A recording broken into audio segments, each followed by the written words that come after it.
Hi viewers, welcome back to Ayudham Arivom. சுமார் 2200 marine troops middle ஈஸ்டில் இப்போ நிலைநிறுத்தப்பட்டிருக்காங்க.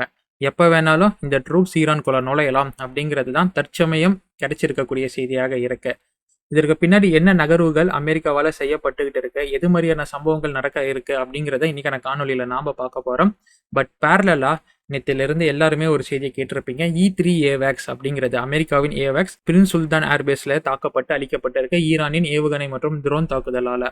ஆனால் இந்த E3 ஏவேக்ஸின் தாக்குதல் எந்த அளவுக்கு அமெரிக்காவுக்கு பின் விளைவுகளை கொடுக்கக்கூடும், இதோடைய இம்பாக்ட் எந்த அளவுக்கு அமெரிக்காவின் விமானப்படை மற்றும் அமெரிக்காவின் நேவல் ஃபோர்ஸுக்கு இருக்க போகுது அப்படிங்கிறத நம்ம ஷார்ட்டாக பார்க்க போகிறோம். அண்ட் ஃபைனலாக எந்த ஒரு முன் அறிவிப்பும் இல்லாமல் மிடில் ஈஸ்ட்டுக்கு ஜெலன்ஸ்கி அவர்கள் பயணம் மேற்கொண்டிருக்காரு. இந்த பயணத்தின் விளைவாக 2 நாடுகளுடன் டிஃபென்ஸ் டீல் அப்படிங்கிறது சைன் ஆகியிருக்கு. எது மாதிரியான டிஃபென்ஸ் டீல், எந்தெந்த நாடுகள் கூட பண்ணியிருக்கிறாரு, இதில் என்ன இருக்கு அப்படிங்கிறதையும் நம்ம ஆழமாக பார்க்க போகிறோம். ஸோ இன்னைக்கான காணொலி முழுக்க மிடில் ஈஸ்ட்ல இருந்து வரக்கூடிய அப்டேட்டாக உங்களுக்கு இருக்க போகுது. நீங்கள் பார்த்து கொண்டிருப்பது ஆயுதம் அறிவோம். இந்த வீடியோ முழுசாக பார்த்து என்ஜாய் பண்ணுங்க. லெட்ஸ் டைவ் இன்டு இட் நண்பர்களே.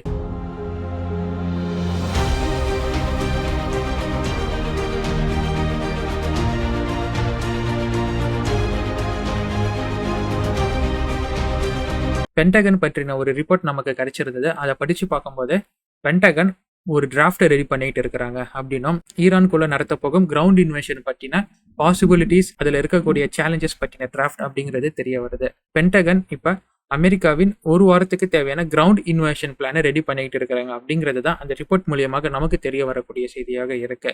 லைக் இப்போ பென்டகன் எது மாதிரியான ரிப்போர்ட்ஸ் ரெடி பண்ணுறாங்கன்னா, சப்போஸ் அமெரிக்கா இப்போ ட்ரூப்ஸ் உள்ள இறக்கிட்டாங்கன்னா 7 நாளுக்குள்ள உள்ளே போயிட்டு எப்படி ப்ராப்பராக வெளியில் வந்து இந்த ஸ்ட்ரெய்ட் ஆஃப் ஹார்மஸை திறக்கணும், அந்த குளோபல் ஆயில் இம்பேக்டை முடிக்கணும் அப்படிங்கிற மாதிரி இவங்க ஒரு ப்ராப்பரான பிளானை ரெடி பண்ணிட்டு இருக்கிறாங்க அப்படின்னு சொல்லப்படுது. இந்த பிளான் பல கட்டத்தில் இருக்கு. ஒரு கட்டம் எப்படி ப்ராப்பராக உள்ளே போகணும், செகண்ட் உள்ளே போயிட்டோம்னா எங்கெங்கெல்லாம் டிஸ்டிங்க்டாக பிரிஞ்சு எது மாதிரியான like nuclear facilities, power plants, ammo depot, அந்த முக்கிய தலைகள் இருக்கக்கூடிய இடங்கள் இப்படிலாம் பிரிஞ்சு போய் தாக்கணும் அப்படிங்கிற மாதிரியும், மூணாவது தாக்குன பிறகு எப்படி திரும்ப வரணும், அது முக்கியமான அசட்ஸ் என்னென்னா நம்ம கேதர் பண்ணிட்டு கொண்டு வரணும் அப்படிங்கிற மாதிரி மூணாவது பிளான் இருக்கு.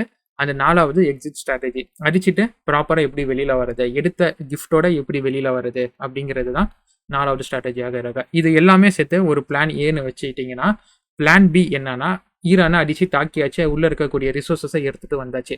பிளான் பி இந்த குளோபல் ஆயில் இன்ஸ்டெபிலிட்டி மற்றும் ஸ்டேட் ஆஃப் ஹார்மஸை எப்படி ரிசால்வ் பண்ணுறது அப்படிங்கிறது தான் பிளான் பியாக இருக்குது. இது நான் சொல்கிறதுக்கு ஏதோ சின்னதாக இருக்கலாம், கேட்க ஷார்ட்டாக இருக்கலாம், ஆனால் இது மிகப்பெரிய ப்ராசஸ் மை ஃப்ரெண்ட்ஸ். ஈரான்குள்ளே உள்ளே போகிறாங்க அமெரிக்கா ஃபோர்ஸ் அப்படின்னாவே மிகப்பெரிய அளவுக்கு இந்த போர் அப்படிங்கிறது வைட் ஸ்ப்ரெட் ஆகும். மிடில் ஈஸ்டில் இருக்கக்கூடிய பல நாடுகள் மீது கனாபினான ஈரான் தாக்க ஆரம்பிப்பாங்க. அப்போ க்ரூட் ஆயில் ப்ரைஸ் அப்படிங்கிறது இன்னும் உச்ச நிலைக்கு போகும். அண்ட் கம்ப்ளீட்டாக ஸ்டேட் ஆஃப் ஹார்மஸ் முழுமையாக சீஸ் செய்யப்படவும் வாய்ப்பு இருக்குது. ஸோ இது மாதிரி பல சிக்கல்கள் உள்ளே இருக்குது. அண்ட் ஈரானுடைய ப்ராக்சி குரூப்ஸ் அப்படி வெகுண்டு எழுந்து தாக்க ஆரம்பிப்பாங்க. இதில் இஸ்ரேலுடைய தாக்குதல் எல்லாமே உள்ளே வரும். இது மாதிரி பல கோணங்களில் இந்த பிளான் அப்படிங்கிறது இன் டீட்டெயிலாக போகும். பட் ஓவர் வியூவாக ரிப்போர்ட் சொல்கிறபடி நான் உங்களுக்கு சொல்லியிருக்கிறேன். So plan A, plan B அப்படின்னு பிரிச்சிருக்காங்க. 7 நாள் யுத்தத்திற்கான டிராஃப்ட் அப்படிங்கிறது பார்க்கப்படுது. ஸோ பென்டகன் இதை ரெடி பண்ணுறாங்க. இதை ட்ரம்ப் அப்ரூவலுக்கு கொடுத்தாங்கன்னா, ட்ரம்ப் இதற்கு சாட்டிஸ்ஃபை ஆகி அப்ரூவல் கொடுத்தாருன்னா 2200 மெரின் ட்ரூப்ஸ் இப்போ நிப்பாட்டப்பட்டிருக்காங்களே மிடில் ஈஸ்ட் முழுக்க, அவங்க முதற்கட்டமாக உள்ளே போக ஆரம்பிப்பாங்க. நீங்கள் கேட்கலாம், ஏற்கனவே மிடில் ஈஸ்டில் அமெரிக்காவின் ட்ரூப்ஸ் இருக்கிறாங்களே, அப்போ அவங்க தானா அப்படின்னு கேட்டிங்கன்னா, மெரின் ட்ரூப்ஸ் அப்படிங்கிறவங்க கம்ப்ளீட்லி வேறு. இப்போ இந்தியாவின் மார்கோஸ் படை உங்களுக்கு தெரியும் இல்லையா, marine commandos especially made for high skilled operations, அவங்க மாதிரி தான் இப்போ இந்த 2200 மெரின் ட்ரூப்ஸ் அப்படிங்கிறவங்க ஹைலி ஸ்கில்டு மெரின் ட்ரூப்ஸாக இருப்பாங்க. ஏற்கனவே இருக்கக்கூடிய ட்ரூப்ஸோ இல்லை USAF சார்ந்தவங்களோ இவங்கெல்லாம் இல்லை, especially made for high and critical operations. So இவங்க தான் 2200 பேரை இப்போ மிடில் ஈஸ்டில் ஃப்ரெஷ்ஷாக அமெரிக்கா டிப்ளாய் பண்ணியிருக்கிறாங்க. இவங்க எதற்காக இருக்கிறாங்கன்னா, இவங்கள தான் முதற்கட்டமாக உள்ளே இறக்கி கிரவுண்ட் இன்வேஷனாக நடத்துவாங்க அமெரிக்கா. அந்த கிரவுண்ட் இன்வேஷன் 7 நாள் தான் இருக்க போகுது மை டியர் ஃப்ரெண்ட்ஸ். 7 நாள் தாண்டிடுச்சு அப்படின்னா நீங்கள் அந்த இடத்துலேயே முடிவு பண்ணிடலாம், அமெரிக்காவின் பிளான் மீண்டும் அந்த இடத்துல ஒர்க் அவுட் ஆகலை. நீங்கள் பாருங்கள், பென்டகன் இது மாதிரி 7 நாள் கிரவுண்ட் இன்வேஷனுக்கான பிளானை டிராஃப்ட் பண்ணிட்டு இருக்கிறப்ப அமெரிக்காக்குள்ள மிகப்பெரிய ட்ரிஃப்ட் அப்படிங்கிறது இருக்கு. ட்ரம்ப் இது மாதிரி கிரவுண்ட் இன்வேஷன் நடத்தணும்னு நினைக்க, அந்த பக்கம் JD வான்ஸ் மற்றும் மார்க்கோ ரூபியோ வேற மாதிரி நினைச்சிட்டு இருக்கிறாங்க. அமெரிக்காவின் வைஸ் பிரசிடென்ட் JD வான்ஸ் என்ன சொல்லியிருக்காரு, சமீபத்தில் ஒரு ஊடகத்திற்கு கொடுத்த பேட்டியில் அவர் என்ன சொன்னாருன்னா, நாங்கள் இந்த போரை 1 வருஷத்துக்கோ 2 வருஷத்துக்கோ இழுத்துட்டு போக விரும்பல, அது மாதிரியான ஒரு நடவடிக்கையில் நாங்கள் இறங்க மாட்டோம். பட் ஈரானின் தாக்குதல் மற்றும் ஈரானோடைய அட்டாக் அப்படிங்கிறது கம்ப்ளீட்டாக அவுட் ஸ்மார்ட்டாக இருக்கு. ஸோ நாங்கள் என்ன நினச்சிட்டு போனோமோ அது மாதிரி நடக்கல அப்படின்னு அட்மிட் பண்ணிட்டாரு. ஒரு நிலையற்ற தன்மை உலக அளவில் கான்ஃப்ளிக்ட்னால போயிட்டு இருக்கு. ஸோ அடுத்த கட்ட நாங்கள் நகர்த்துறோம் அப்படின்னா அது மிகப்பெரிய எஸ்கலேஷனாக வைட் ஸ்ப்ரெட் ஆகும் மாதிரி பண்ணக்கூடாது. லிட்ரலி அவர் என்ன சொல்றாருன்னா, கிரவுண்ட் இன்வேஷன் இந்த தாக்குதல் அப்படிங்கிறது கம்ப்ளீட்டா மெஸ் அப் ஆயிருச்சு. இதனால உலக அளவுல இதோடைய ஆஃப்டர் மேட் எஃபெக்ட் வந்துருச்சு. ஸோ இனிமேல் நம்ம ஏதாச்சும் பண்றோம்னா கேர்ஃபுல்லா பண்ணணும் அப்படின்னு ஜேடி வேன்ஸ் சொல்றாரு. அந்த பக்கம் மார்க்கோ ரூபியோ என்ன சொல்றாருன்னா, கம்ப்ளீட்டா ஈரான் முடிச்சிட்டாங்க. நாங்க வேற மாதிரி ஈரானை நினைச்சிட்டு கணக்கு போட்டுட்டு போய் தாக்கணும். ஆனா ஈரான் இந்த அளவுக்கு திருப்பி அடிப்பாங்க அண்ட் இத்தனை நாள் தாக்கு பிடிப்பாங்கன்னு எங்களுக்கு தெரியல. தே கம்ப்ளீட்லி அவுட் ஸ்மார்ட்டட் அஸ் அப்படின்னு அவர் சொல்றாரு. ஸோ இதுல இருந்து நமக்கு என்ன தெரிய வருதுன்னா, ஏதோ ஒரு கணக்கு யார் பேச்சையோ கேட்டுக்கிட்டு இவங்க கனாபினான்னு கணக்கு போட்டுட்டு ஈரான் மேல கை வச்சுட்டாங்க.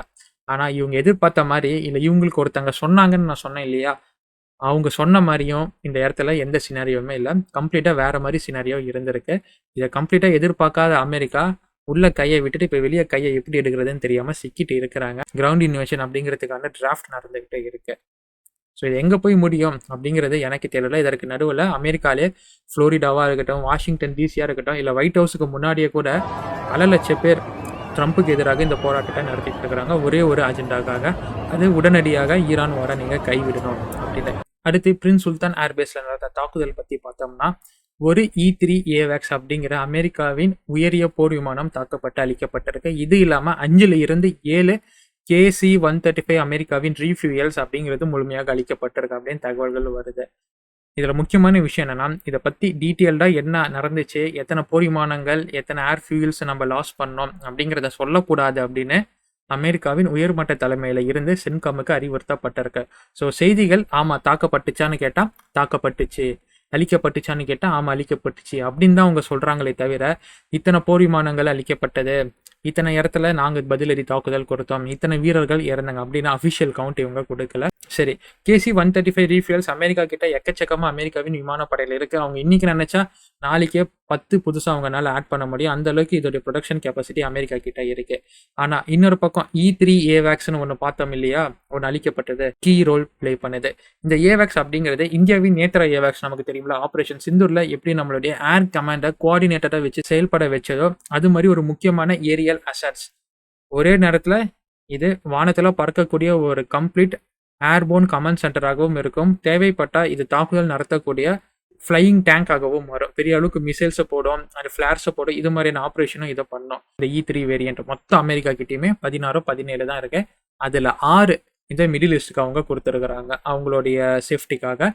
அண்ட் இந்த 6ல் சவுதியின் பிரின்ஸ் சுல்தான் ஏர்பேஸில் ஒரு 3-4 இருக்கும். அண்ட் UAEயின் அல் தஃப்ரா ஏர்பேஸில் மிச்சம் இருக்கிற AWACS அப்படிங்கிறது ஸ்டேஷன் ஆகப்பட்டிருக்கும். ஆனால் மொத்தமாக இருக்கிறது 6 தான் மிடில் ஈஸ்ட்டுக்கு. அந்த 6ல் 1 இப்போ தாக்கி அளிக்கப்பட்டிருக்கு. ஸோ மொத்தமாக 16 17 இருந்து 1 குறைக்கப்பட்டிருக்கு. ஸோ சின்ன க்ரூ தான் இந்த AWACS க்ரூ அமெரிக்கா கிட்ட இருக்கக்கூடியது.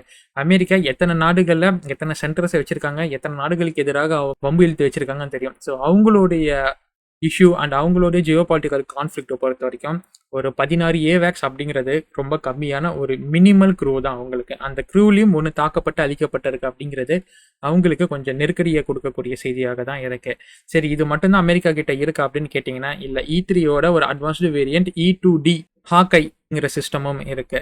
ஸோ இதுவும் AWACS தான். இந்த AWACS இப்போ சென்கம் ஆக்டிவிட்டியில் இருக்கக்கூடிய USS ஜெரால்ட் ஆர் ஃபோர்ட் மற்றும் USS ஆப்ரகாம் லிங்கன் இந்த 2 விமான தாங்கி கப்பலையும் தலா 1 இருக்கு. இந்த E2D ஹாக்கை அப்படிங்கிற E3யோட அட்வான்ஸ்டு வேரியன்ட் AWACS சிஸ்டமானது. இந்த 2 AWACSுமே போயிங் 707 பிளாட்ஃபார்மில் உருவாக்கப்பட்டது.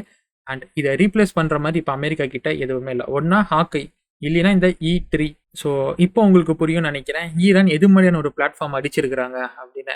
பிரின்ஸ் சுல்தான் ஏர்பேஸில் இவங்க ஏன் நிறுத்தி வச்சிருக்காங்க? ஆல்ரெடி இந்த ஏர்பேஸ் நிறைய வாட்டி தாக்கப்பட்டுக்கிட்டு இருக்கு. அண்ட் இன்னும் தாக்கணும் வேறு ஈரான் சொன்னாங்க அப்படின்னு கேட்டிங்கன்னா, ஈரானோடைய எல்லையில் இருந்து மோஸ்ட் ஃபார்வர்ட் ஏர்பேஸாகவும் வெறும் 600 கிலோமீட்டர் தான் டிஸ்டன்ஸ் இருக்கும் காரணத்தினால இந்த ஏர்பேஸ் டெக்னிக்கலி அண்ட் ஸ்ட்ராட்டஜிக்கலி அமெரிக்காவுக்கு முக்கியமான ஏர்பேஸ். இங்கிருந்து உளவு பார்க்குறது அப்படிங்கிறது அமெரிக்காவுக்கு ஈஸியாகவும் கம்மியான நேரத்திலையும் இருக்கிறதாக இருந்துச்சு. அதனால தான் இங்கே அவங்களுடைய ஏரியல் ரெகானிசன்ஸ் அண்ட் சர்வேலன்ஸ் அசட்டாக வச்சிருந்தாங்க, அதை வச்சிருக்கிறாங்க. அதில் ஒன்று தான் இப்போ தாக்கி அளிக்கப்பட்டிருக்கு. ஜெலன்ஸ்கி எதற்காக இப்போ மிடில் ஈஸ்ட்டுக்கு பயணம் பண்ணியிருக்காரு அப்படின்னு கேட்டிங்கன்னா வேற ஒன்றுமே இல்லை, அவருக்கு தேவையான டீசலை வாங்கிட்டு போகிறதுக்கு தான். என்னது டீசல் வாங்கிட்டு போகிறதுக்கு அப்படின்னு கேட்டிங்கன்னா, ஆமாம் மை டியர் ஃப்ரெண்ட்ஸ், ஒரு கிவ் அண்ட் டேக் பாலிசி பண்ணியிருக்கிறாரு.